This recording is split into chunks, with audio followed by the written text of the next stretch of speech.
All right, what is up, everybody? Again, I'm in my studio, also known as my truck, waiting for the girls to get out of school, so I figured I'd do a quick little video.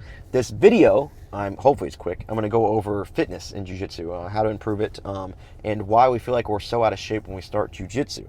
But before I get into that, please subscribe to this channel. Subscribing also, obviously helps the page grow, but it also helps me not get picked on and bullied by my wife because she likes to make fun of me for doing all social media stuff. Because I've always been against it, and now here I am today worrying about settings and camera angles and all that stuff. So please subscribe and comment. Commenting, ask me questions, or give me topics to talk about helps me fuel the next videos that I do. So please give me your input. Now, fitness in Jiu-Jitsu. Why is it that when we start Jiu-Jitsu we feel so out of shape and we feel like we can't do anything? I don't think it has anything to do with, okay, sometimes it does mean you are out of shape, but I don't think it means that more than it means you're just not proficient.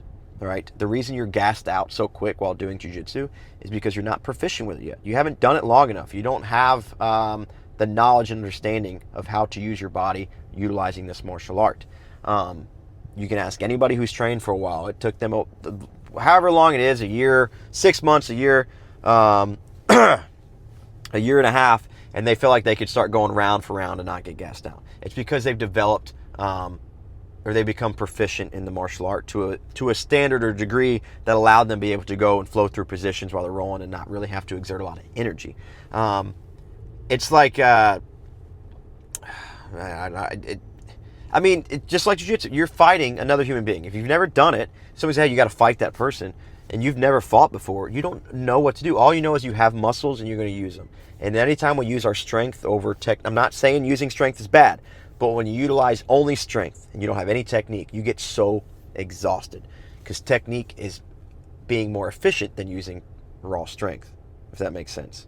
And again, I am not a personal trainer, a health coach, a nutritionist, any strength and conditioning coach. I'm not any of that. This is just my experience, okay? But I would argue that some of those people in that field would obviously agree with me.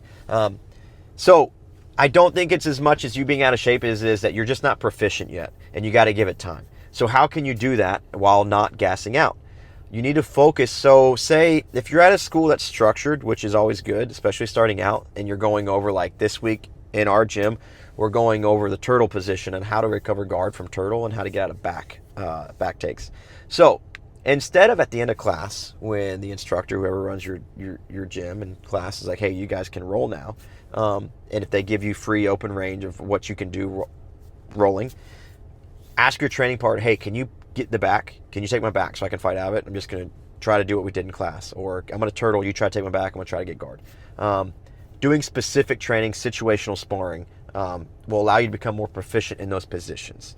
And obviously work on each of those, guard, half guard, side control, mount, all that stuff. Once you've understood those positions in this martial art and you know how to fight out of it and get them, once you put all that together and start rolling, you'll realize you're more proficient, which means utilizing your strength at the right time, utilizing technique will allow you to be more efficient while rolling, and you won't gas out as much. So to sum this all up, if you feel like you're getting gassed out really easily, work on positions. And then once you have all those kind of dialed in, you understand them. I'm not saying you're the best at getting out of side control or you're the best at getting side control and passing guard. You just understand it and you know what you need to do. Then you can start putting that all together and doing some live rolls. I don't think, as a beginner in jiu-jitsu, and everybody's going to have their own feel of this, I'm just going to say this. I am not a world champion, and I'm not trying to become a world champion. I compete for fun, mainly because I like to put myself in those uncomfortable situations. I don't train a lot of competitors in our adults divisions or whatever. We have adults that compete. I compete, some others do, but we're not heavy competitors. We got a lot of kids that compete.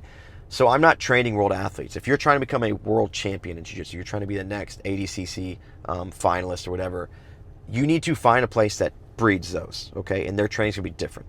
I am just focusing right now for this video. My content is usually just targeted towards people who are beginning jiu-jitsu or just jiu-jitsu practitioners that are doing it for fun and they love it as a hobby, whatever it is.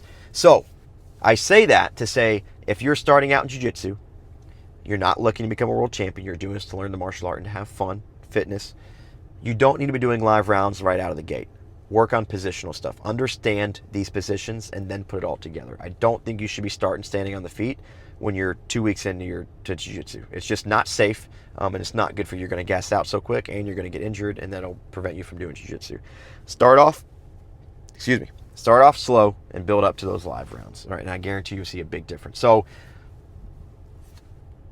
it's not your gas tank probably, though it might be, depending on who you are. It's because you're not proficient in this martial art. Give it time, understand it, become proficient in the positions and the techniques, and you'll realize your gas tank will then become, it'll feel like your gas tank's better when in reality it's just you become more efficient with what you're doing, and that's it. So yeah, hopefully this helps and gives you a better kind of like, more like sense of security, like, okay, cool, I'm not really that out of shape, it's just I don't know this enough to not gas out. It's going to happen. Take your break and then jump back into the round. And in the previous video I've stated too, kind of like dice up your rounds to be like, one round is going to be intense, I'm going to try really hard, the next round is going to be positional, and that final round is going to be like a flow roll or something like that. If you have any more questions, feel free to comment, or on my other social media platforms, message me and stuff like that. I usually respond to all that. So yeah, keep doing jiu-jitsu and keep sucking at it.